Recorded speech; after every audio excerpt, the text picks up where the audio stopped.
Hello दोस्तों, नमस्कार। हम आप सबके लिए एक गाना लेकर आए हैं। आप लोग को कैसा लगे कमेंट करके ज़रूर बताना। हमारे इस गाने को आप लोग प्यार दुलार आशीर्वाद जरूर दीजिए।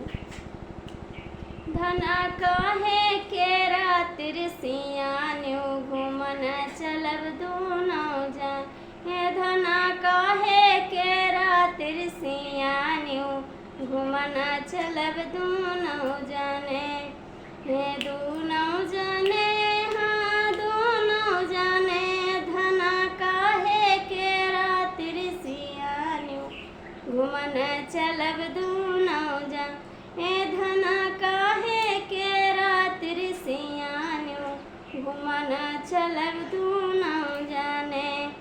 राजा मम्मी तुहारी बोली बोलै सही न जाए कौ घर। ही राजा मम्मी तुहारी बोली बोलै सही न जाए कौ घरी। रानी मम्मी तो स्वर्ग सिधरी है मजा करबै दूनों। हे रानी मम्मी तो स्वर्ग सिधरी है मजा करबै दूनों जाने।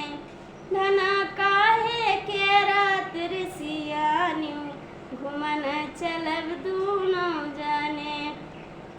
हे धना काहे के रातिर सियान्यू घूमन चलब दूनों जाने। राजा भाभी तुहारी बोली बोलै सही न जाए कौ घर। ही राजा भाभी तुहारी बोली बोलै सही न जाए कौ घरी। रानी भाभी अलग होई जाइ है मजा करबै दूनों जान। हे रानी भाभी अलग होई जाइ है मजा करबै दूनों जान। हे धना काहे के रातिर सियान्यू घूमन चलब दूनों जान। हे धना काहे के रातिर सियान्यू घूमन चलब दूनों जाने। राजा बहिनी तुहारी बोली बोलै सही न जाए कौ घर।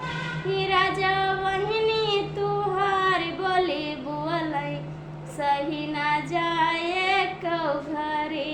रानी बहिनी का ससुरे भेजबै मजा करबै दूनों जान।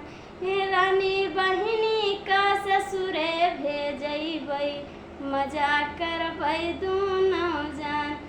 धना काहे के रातिर सियान्यू घूमन चलब दूनों जान।